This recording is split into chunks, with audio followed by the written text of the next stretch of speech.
Rivet guns are running. Hey, good morning and welcome to another edition of the Patriot Radio News Hour. I'm Eric Cedarstrom, and we're live from beautiful Deer Valley, Arizona on this 18th day of May 2020 in the year of our Lord. And this show is brought to you by the Patriot Trading Group. We offer real money for real people, gold and silver. Take the time to put it away, get a hold of it, and hang on, because we are in for incredible economic times ahead. Call us at 1-800-951-0592, or you can head out to our website at www. I don't even know, do you still have to say www.allamericangold.com? Updated daily with news to comfort the disturbed and disturb the comfortable.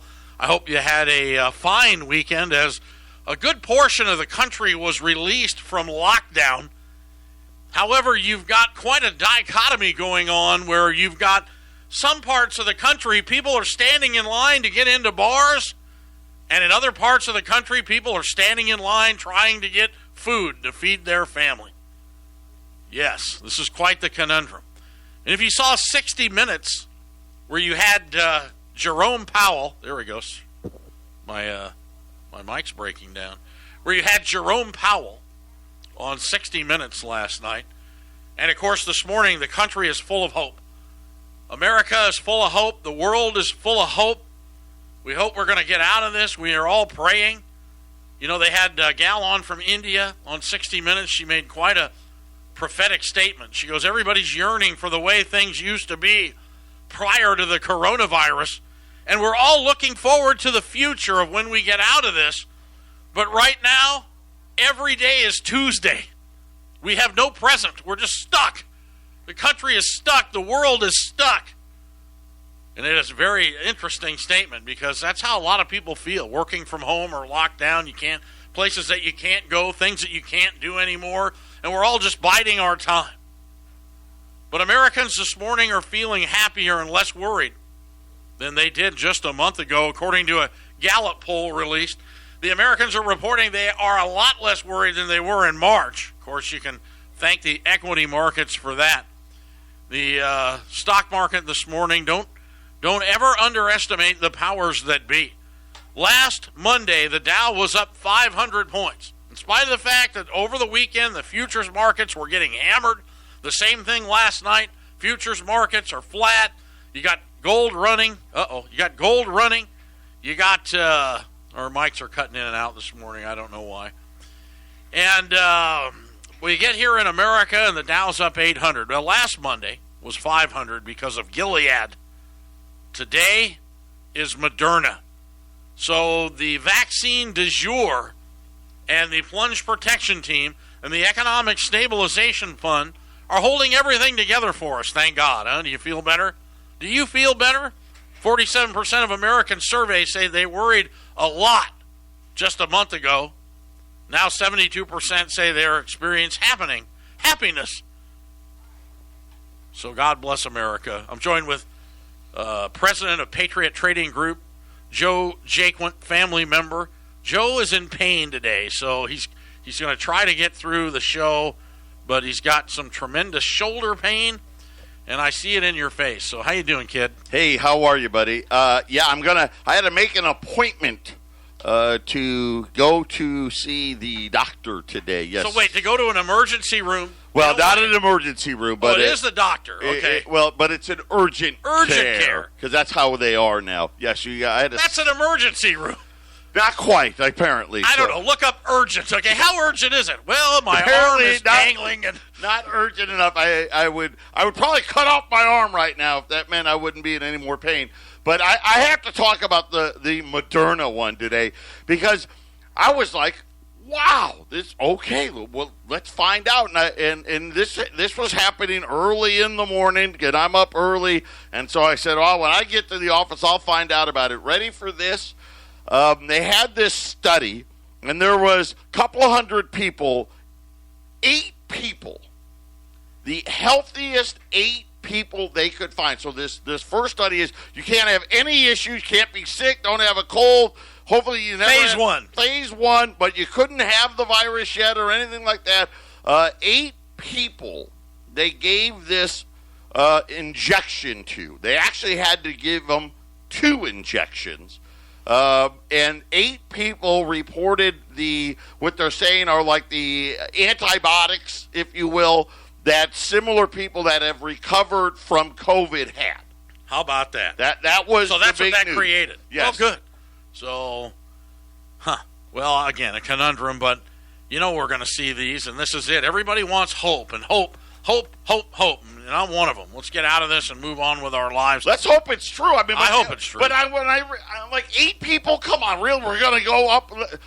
Can we have a little bigger sample, please? Well, and they also said Jerome Powell, which I'm going to read some of the transcript after the break from yesterday. And this is why we do what we do, and they papered over that this morning. Well, the Dow was going to be up already. Overnight, when the future started, the Dow was going to be up 300-plus points.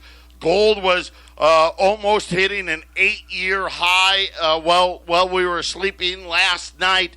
And they were talking about it. Now I didn't hear it, so I'm curious to see. But all the headlines were Jay Powell was like, hey, we've got plenty more ammo left. Don't worry. We're going to keep printing money, and everything's going to be wonderful. Well, you're listening to the Patriot Radio News Hour. We're live here in Phoenix, KXXT, 1010 Family Values Radio, and also up Children of the Corn up in Johnstown, Colorado, up through Nebraska and Wyoming at 1360 KHNC. Thanks for tuning in. Just getting started on this Monday. Got to get out of first gear. Hit the clutch, baby. We're going into second. Hang on to your hats. It's going to be quite an interesting show today. We'll see you here. Yeah, it's Monday. Yeah, it's another edition of the Patriot Radio News Hour. Somehow we survived the weekend. I had to get a battery for my wife's old Suburban, and I had my granddaughter, Emma, 4-year-old Emma, and her and I, we got a thing going, me and her. And so I can't take my granddaughter into the auto parts store without a mask. I got to put it on her, so she's not going to put one on unless I put one on. So we both went in with a mask and bought a battery, and I got to tell you, it felt really weird. You were under orders from your daughter. Yeah, I have no way my daughter's going to let her go in without it. So I did it. Rather than fight it, I just did it. But I got to tell you, I mean, I looked down at her, this beautiful, beaming young child, thinking, what sad days to be, in this country. It's a great way of training, though. Yeah, she put it on, and she held it on, right, so it was way too big for her face, and she held it on. She didn't say anything. She never does. She's a good kid. She doesn't cause any trouble. But let me tell you what, here's the problem. I think Moderna is run by conservatives, so the Republicans are going to get the vaccine first.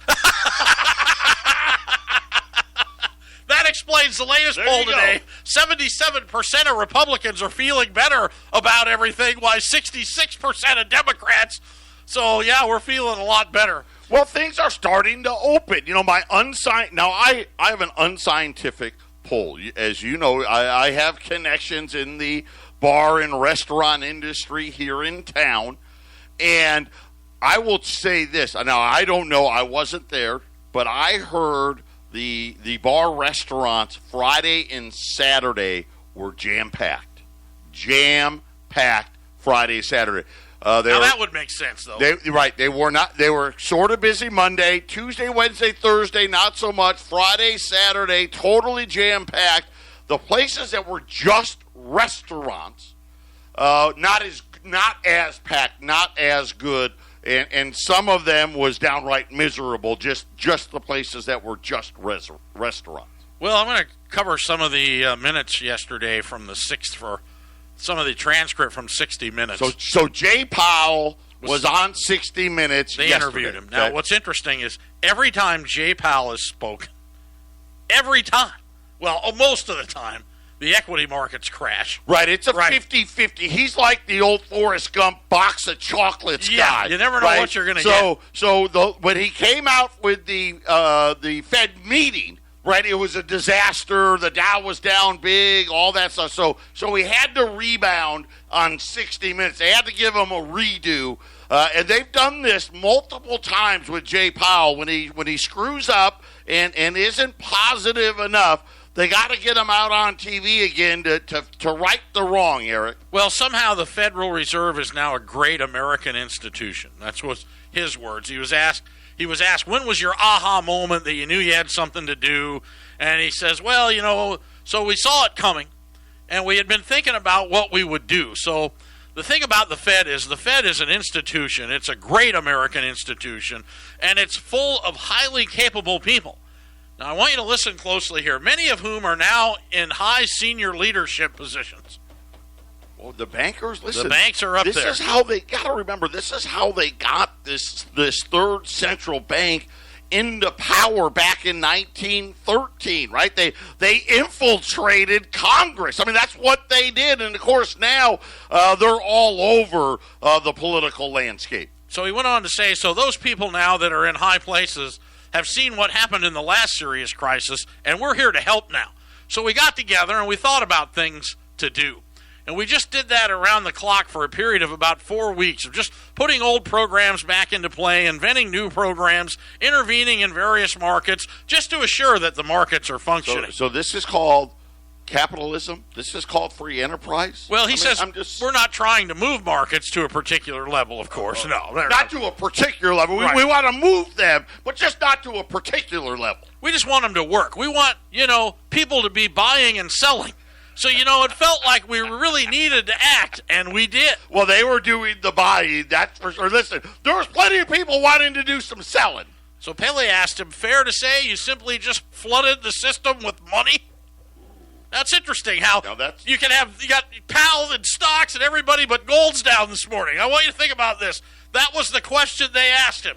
Now, if you were the Fed chief and you're doing an interview and they go, so basically you just flooded the system with money, how do you answer it? What do you think Alan Greenspan would have said? Oh, I would have needed a thesaurus because I wouldn't have understood half the words he had used, and it would have seemed like a denial.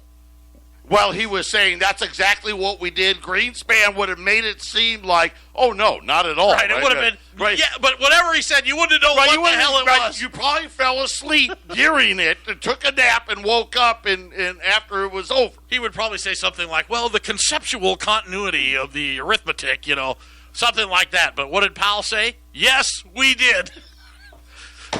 Jay Powell, listen, it's Jay Powell. That's what he said, yep. So you flooded the system with money? Yes, we did. That's another way to think about it. We did. Right. Where does it come from? Do you just print it? He was asked. Again, none of this. How could gold be down $19? How is it even possible in an economic system that was founded on sound money? He says we print it digitally.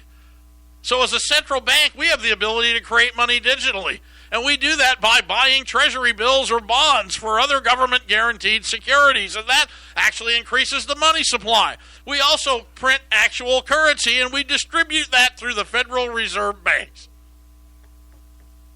So you're just printing money. Yes, we are. That's what we do. Well, there you have it, on 60 Minutes. And again, though, maybe this is where we're at with the central bank and why I think we're on the final leg, if you will, of fiat currency. Because before, decades and decades, they wanted to deny this, right? They didn't want people to view them as an institution that created money out of thin air. And they worked very, very, very hard to protect that, right? It's kind of like the plunge protection team. Remember, they used to deny that ever existed. Maybe we're just at the point where the markets want him to come out and say, yup, we just printed the money. We just bailed it all out. That's what they wanted him to say. He said it right on 60 Minutes. And they wanted him to say, we're going to keep right on doing it. I've been in finance most of my adult life, and I looked at the TV, and I went, oh... That's the first time I've ever heard a Fed rep go, yeah, we're just printing it. We don't even have to bother to print it. We'll just make it digitally. So this is where we're at today. So it's just 60 Minutes goes to commercial on CBS. And I don't know what, it's some drug for some STD. And there's two gay men kissing on CBS on 60 Minutes. I used to watch 60 Minutes with my dad, okay? I mean, I'm 12 years old. We're watching 60 Minutes. And this is, if that came on, tell it my dad would have smashed the TV to bits. I mean, it's amazing the world that we live in today. Somehow, that is considered okay. But yet, they have to, we're banned in China. conservative talk. Anybody who questions anything is taken off of Facebook. Anyway, oh yeah, they're everything is on a censored. big cleanse right now. Everything is censored everywhere. U.S. lawmakers and officials now are crafting proposals to push American companies to move operations and key suppliers out of China that now include tax breaks and new rules and carefully structured subsidies. They're going to pay you to leave China. Now, right after the men were kissing on 60 Minutes, I got to thinking about the Chinese rhetoric. I said to my wife, the anti-Chinese is not good. It's not good. And she told me, when we were kids, everything was American-made. A pair of Converse All-Star basketball shoes. Any kid who played in a gym. And they were canvas, by the back then. Right. You had to have good shoes to play basketball, and everybody knew it. And, back before everything just flew off of printing presses and things were real, they were expensive. I mean, a pair of Converse, even my wife, in the 80s, early 80s, those were $100, $150. They were expensive. Listen, as a sports family, right, when you got your basketball shoes, that was intended, those shoes were your basketball shoes for the next year. Right. Oh, yeah. And then when you got done with that year, those shoes now became now you use those to play outside shoes. And if your parents caught you outside playing in your new basketball shoes, there was a beatdown coming. Trouble. Right, big trouble. Right. And those shoes better last. And they were expensive. Yeah, and if they didn't last, too bad, right? So what is a $150 pair of shoes? They were made, I believe, in the textile mills in probably in the South, in the Carolinas, South right? Carolina. I think that's where Converse came out of. So you want to move it back? You want to move it back, okay? So be careful. Be careful about going after the commies because we gave them everything. Everything.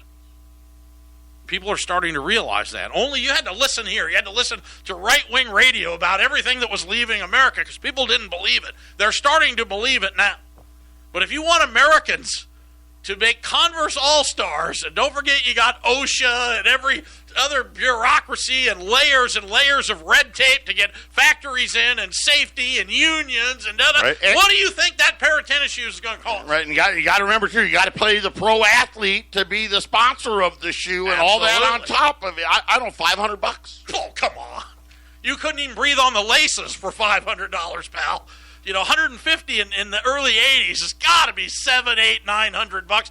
I'm guessing a pair of Converse All-Stars put them at about $1,200 to $1,300 a pair. That's what they're going to cost.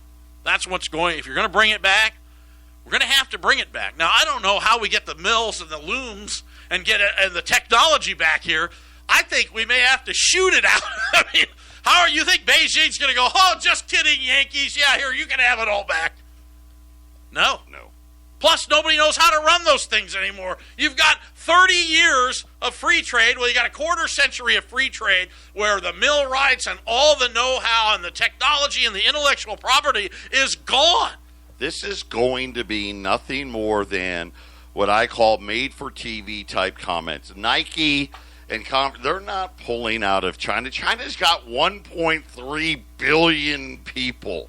And they want to sell them Nikes and Converse. You think the Chinese are going to say, oh, yeah, go ahead, close all your factories down, but we'll still let you sell shoes here? Not going to happen. I know. So be careful. This anti-Chinese rhetoric has massive repercussions. The only thing that gives us the stronghold is because the only thing we export is food. Yeah, we have food. Right. They have a lot more people than we have. And dollar debt. We export dollar debt. That's another thing. Those days are over. Yeah, it could be. Negative rates? What, you think China's going to be? I send my money. We're going to send all our yen over there to D.C. I don't think so. This is all changing. It's not coming back. It's not ever going to put the genie back in the bottle. So, and again, the government has touched everything. They've touched it all. So as I started out, you got people standing in line to get into bars in some country and people standing in line to get food. I mean, this is the dichotomy that we're at today. And it's very real at both ends. Very real. So I don't know how they're going to fix it all besides what the Fed chair, that is not an American institution, by the way, for the generally dumb public watching 60 Minutes last night, that it's not a government institution, it's a private entity. But yet he got away with saying that and assuaged everybody. And have you noticed that this still stands true today? Today, that we are not heading into a recession. We are never heading into a recession, and we're never in a recession, but we're already recovering from one. How'd that happen? Why are we always recovering? All right. I'm going to see if I can beat Joe at arm wrestling during the break here. This is the Phyllis Schlafly Report, a daily commentary continuing the conservative pro-family legacy of Phyllis Schlafly. Now, the president of Phyllis Schlafly Eagles, Ed Martin. 100 years ago today, a child was born who would one day shape the course of human history. Pope John Paul II is credited with many great accomplishments during his time as Pope from 1978 to 2005. But few could compare to his tireless fight against godless communism. It's no wonder he felt so burdened to be a part of this fight. He himself was born in Poland before the Iron Curtain fell. The life of Pope John Paul II proves that the fight against communism wasn't just political, economic, or militaristic. It was a spiritual battle between right and wrong. That rallying cry voiced by the Pope was a banner millions of oppressed Eastern Europeans gathered under.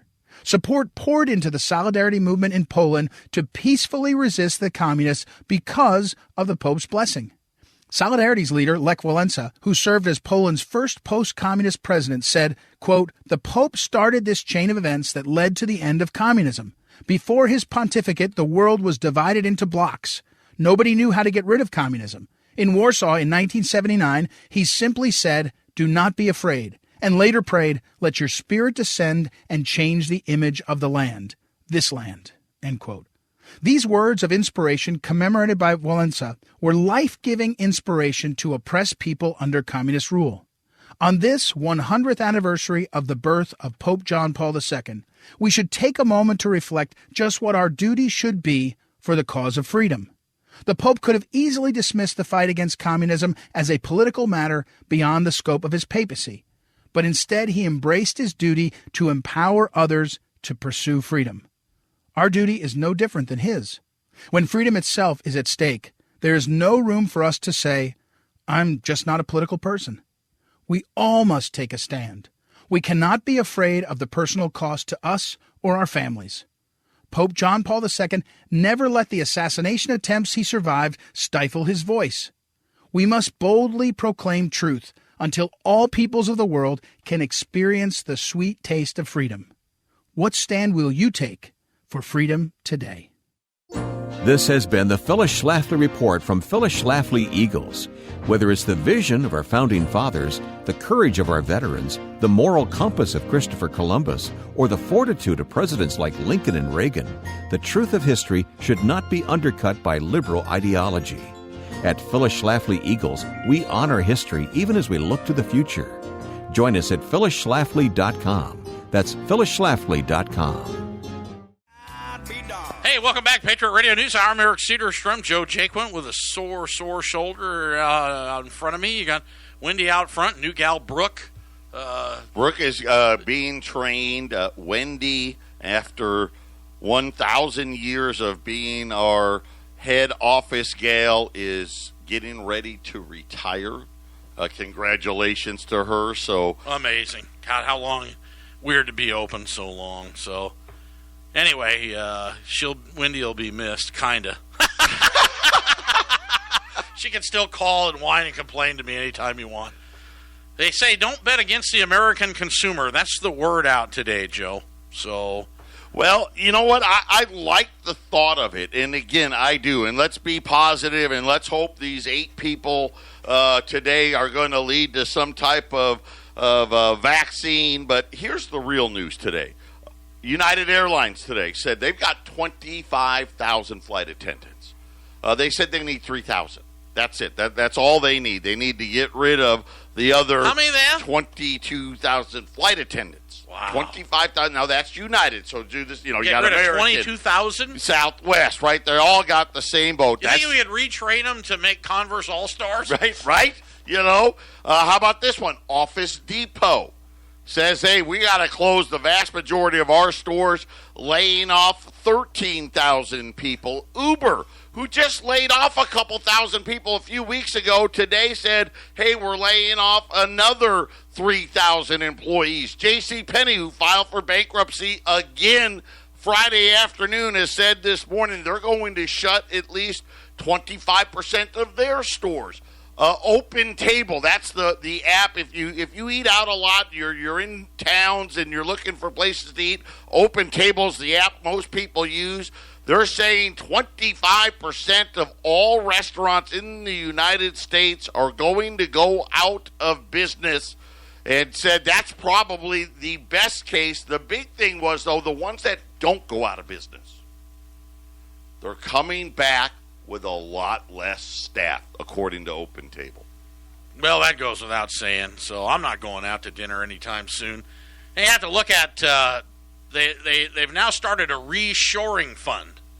So they've stocked it with $25 billion to encourage U.S. companies to revamp their relationships with China. And Thursday, Trump signed an executive order. The International Development Finance Corporation respond COVID-19 outbreak that now gives U.S. Overseas Investment Agency new powers to help manufacturers come back to the United States.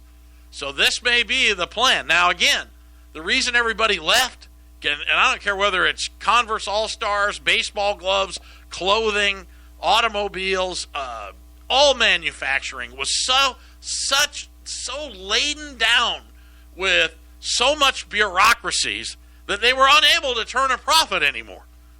Now, if it all comes back, and this is how the plan is to go from a service economy, because remember, we were a manufacturing economy, went to a service economy. Now we have to go from a service economy back to a manufacturing economy. So, once again, the Cuyahoga River will be completely stepped in sewage, and you can light it on fire on Christmas Eve. Do you think there's any, right? That's just how ridiculous this is. Again, it's made for TV. The comments, on $25 billion. They may move some places out of China. Some plants may move, like Apple. Apple's opening something in India because they want to sell iPhones to the billion Indians as well. Yeah, but they've got their own problems. Right. Did they show less than 60 Minutes before the coronavirus? A picture of downtown somewhere in India, Mumbai, right? or something Mumbai, like whatever, and you can't even see it. It makes LA, look like clean. And now because they're all shut, that everything's crystal clear. Now, coronavirus was, according to the 60 Minutes guys, interesting show. Is created by climate change. They could go hand in hand. So, of course. So of course. So it's everybody's got a finger in the pie here. So there's plenty to go around. So, but I don't know. Here's one of my. I should have saved this for this coming Friday, but this is breaking news. A county coroner is challenging Colorado's state health official for saying that a man who tested positive for COVID-19 died from the virus, when the investigation showed that the man had clearly drunk himself to death over the weekend. Montezuma County Coroner George Devers determined that Sebastian Yellow, 35, died of acute alcohol poisoning after his blood alcohol content came back almost 7 times the legal limit. Apparently, he was muttering something about Jack Daniels Friday when they found him. But the state's Department of Public Health and Environment said he died from coronavirus. So they should have to be recording the same way I do, Devers told CBS Denver. They have to go off the truth and facts and list it as such. But it wasn't COVID, it was alcohol toxicity. Yes, he did have COVID, but that was not what took his life. The Colorado Department of Health and Environment told the station that we classify a death as confirmed when there was a case who had positive SARS. So if you have positive SARS, boom. Positive corona? Yep, positive, COVID-19 or SARS. SARS-CoV-2 to COVID-19 is they automatically classify you in there. So they pointed out that the classification such as yellows could mean the virus is way overcounted.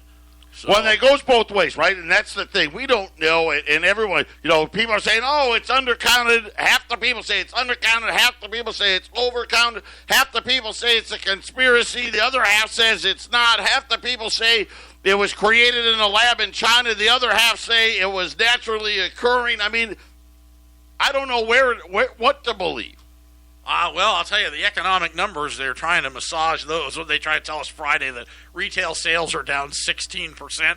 One thing, Jay Powell did admit that the unemployment rate is going to be 25%. Yeah. It already is. They already know. See, they already know the number. But get this, if you make less than $40,000 a year, the unemployment rate now is 40%.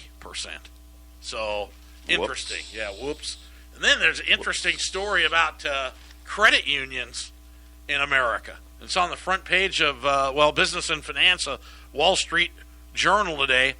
It starts, when Nevada's governor ordered all non-essential businesses to close, Rick Schmidt told his wife, well, there goes the strip. And with it went the jobs of scores of borrowers who owe him money. Mr. Schmidt's the chief executive of Westar Credit Union, which caters to employees of Nevada's gaming industry. Thousands of blackjack dealers, bartenders, hotels, housekeepers, they all borrow money because they're all members of the credit union. And it just goes on to say about how that nobody's talking about it, and they're not banks, and they're not put in place, and they're not getting bailed out right now, but yet it's a massive problem. Yeah, and when we're talking about borrowing, they're borrowing money for automobiles and mortgages, and they got credit cards through the credit union. Yeah, they say now 1 in 4 has asked for payment delays.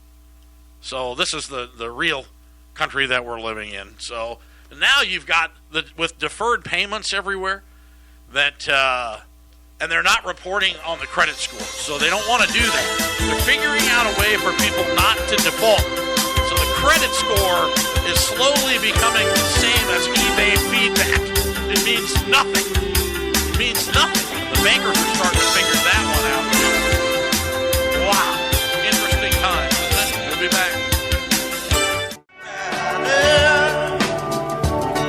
Patriot Radio News Hour, rocking and firing on a Monday. Thanks for tuning in. We appreciate you taking time out of your busy lives to allow us in. So get ready. There's going to be a new fee on everything, from telephone bills to power bills to restaurants, especially flying, everything. It's a new surcharge. It's called the COVID-19 surcharge, on all the money that people have to spend to make their offices and their businesses safer. Speaking of offices, Manhattan. The Manhattan commercial skyline, an American icon, the alpha and the omega when it comes to setting office and lease rates, is got a problem right now. They're starting to figure out that people can work from home. They're productive. They're getting things done. The technology is there. And now you've got 38% of all leases in some form, commercial leases, in some form of default in Manhattan. It's hard to fathom. Hard to even imagine. What? 38%. Well, they shut it down. Skyline's been empty for 60 days there. De Blasio says at least mid-June before they're even going to open there. So that number is going to get worse. Well, so a lot of the people just quit paying, obviously, and they're like, well, bail us out or do whatever. Sue me. Go ahead. You can say that to anybody right now. Go ahead and sue me. Because the only way you're getting into a courtroom with a jury is through Zoom. And that'll probably be like the year 2095. So just get ready. How about NASCAR? NASCAR had a race. I watched it. See, I knew you would. I don't know how. Here's why even bother with NASCAR. So no fans, right? No fans. So the place was, nope, there wasn't like totally one empty. guy sitting with a 12-pack of beer. Like one guy, the whole place. Nothing, right? So let me ask you. I mean, why don't they just go to driverless NASCAR? So now you got fanless. Why not go driverless electric? Well, they did. They were doing that e-racing thing. Same thing, right? So now you got no fans, no pit crew, and the Bill Gates team. Think about how much money you can save, right? You don't have to have a pit crew anymore. You don't have to buy tires or gas. I mean, I guess you got to come into the pits and get fake tires and fake gas. Right? It's all automated. Right. Nobody's there. You just turn on your TV and it's going the air gun will randomly stop working on some guys. Oh, he had a bad pit stop. What? It's a computer. How did he have a bad pit stop? I mean, it's just where we're heading, right? So, it's nobody anywhere. Okay, listen, I gotta confess. I'm in a ton of pain. I barely left the couch yesterday. I was watching ESPN. It was like the John Madden Tecmo Bowl Super Bowl championship game between these two guys online. I'm watching online football. Oh, God. And the guy that won it did not throw a single pass. He ran every single play. Yes. And you watched it. And I watched it. Well, you are hurting. So. The guy won $40,000, you know. I heard him interviewing the NASCAR guy today, too, this morning. Like, I want to thank everybody. It's great. Really, it's real important. And I'm like, well, what's going to happen when we go driverless electric? Will the Gates team win? They go to Bill Gates and go, yes, I'd like to thank the Google, Facebook, Microsoft, Kentucky Fried Chicken car. I don't think they can pull that one off. So. The Amazon Netflix car. They got to get like Taco Bell on it or something, don't they? Amazon Netflix McDonald's car blew out a tire, went into the fence. They picked it up with a drone, brought it back to the crew. Yeah, I mean, that's where we're heading, so I don't know. 1-800-951-0592. Remember the day oil was flowing in the streets and it wasn't worth anything? Turns out the Chinese bought it all. Did you see that? All. Like there is an armada of ships heading to China right now. I saw the last number I saw was 117 super tankers filled with crude oil heading its way to China, right? And, you know, that just makes sense to me. This is why you really think we're going to take everything away from the Chinese, right? They just single-handedly may have saved half a dozen oil companies here in the United States with all the oil they just bought. Oil actually cracked $30. Well, remember, we got to go back in time a month ago or so when the last contract expired. Yeah, it was negative 38. Right, and I said, don't get used to it. I said, this is all merely, I said, because the price of oil is going to skyrocket. Since that day, RBOB was 53 cents a gallon. It has now doubled. Okay, it's $100-something. You know what? I did say that. Day. Yep. Just get ready. It's going to double again here by the end of probably the summer, August. We should double again, and then probably double from that again, which should get us about $9 to $10 a gallon gasoline. It's going to save the economy, though. Don't forget. I told you everything's going up. Everything. It's the only way they can fix it. They don't want a depression. They have figured out they don't want a depression. So I got to figure out what's doing this. What happened? I don't know. My mic goes off. Oh, maybe my headphones. My headphones went off. Your mic's good. My mic's good. Okay. All right. Well, you're listening to Patriot Radio News Hour. Here's a special you don't want to miss. We haven't run any Indians since I've been back. Because they don't have them. There are no Indians. But there are now. We've got $110 Indians. And they are stunningly beautiful coins with the headdress on them. I mean, they're beautiful gold pieces. I mean, if you got to hunker down and you have to hold hard currency, you might as well hold something that's absolutely stunning, and you don't have to pay a lot for it. They're the same price as Liberties today, actually less. Way cheaper. So take advantage of the pullback. Buy on the dips, from the dips. We're your favorite dips. You can get $10 Indian and $1,025 today, plus shipping and handling, or add additional 2% on a credit card. We've got 100. This is what happens. You get a little intervention. We had a couple of sellers pop up. You're getting two-way markets again here. The government is scaring everybody. You know, they're like, God, anyone who's watching it. The hedge funds are buying every piece of gold that they can possibly get their hands on worldwide, and the news is absolutely mum, just completely mum on the fact that this massive flight to quality is going on. You know, the market's gold was up, $50 last week? So that should be literally about 5 minutes of trading when the cow breaks out of the barn. It will happen. Don't wait until it doubles or triples. Add to your portfolio if you can, while you can. Take that stimulus check, get a $10 Indian, and you'll have a little money left over. Final segment coming up. Patriot Radio News Hour. Markets are all over. Dow's up 800. Gold's down 15. Silver's up 47 cents. Big move, silver. Yeah, it's finally starting to catch up. And I had a thought over the weekend that a lot of us remember, us old-timers, the Hunt brothers, when they cornered the silver market in the late 70s into 1980, and they drove the price to $52 an ounce in 1980. You know, they did that. They did that with $50 million, and what they bought was 90% currency bags.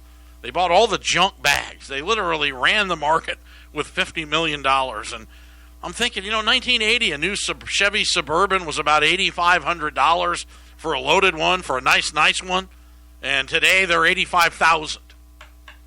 And you could corner a silver market with $50 million? What if Jeff Bezos... I'm going to get him on the phone. I'm going to have him place a $1 trillion order this morning.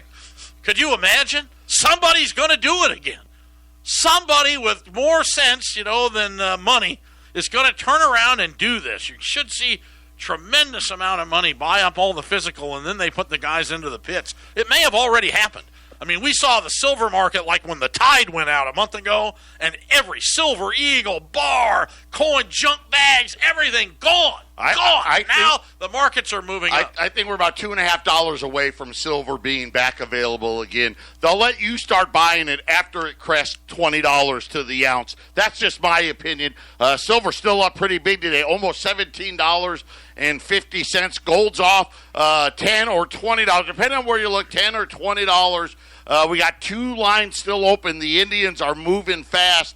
$10 Indians at $1,025. That is a huge discount. One of my favorite coins. So the Indian and the 2.5 ounce pan pack, which is an octagonal. Yeah, you can't find those. Oh, they're out there for $500 grand.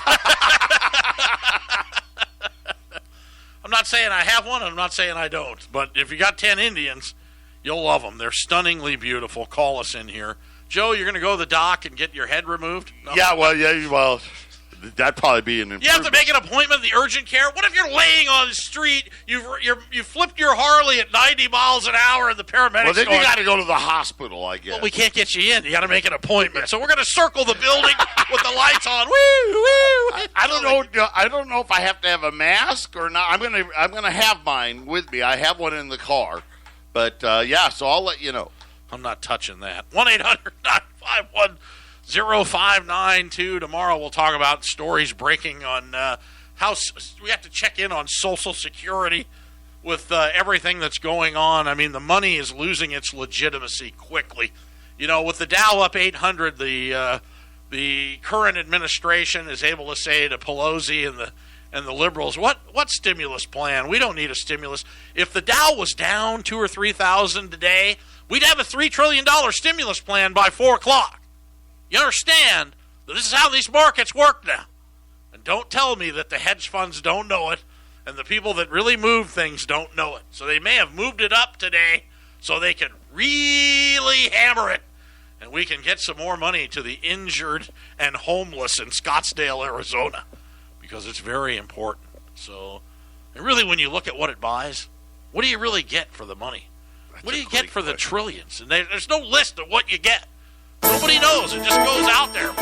So, Joe, you did good. We brought you back to life. So, poor guy. He's had 7 shots of Jack and half a dozen ibuprofens. We'll get him to the doctor. Hopefully it's not terminal. We've got 60-something of these Indians left. Call us immediately and lock some down. We'll send it to you. God bless everybody. See you tomorrow morning. Good Lord willing. Patriot Radio News Hour. We're gone.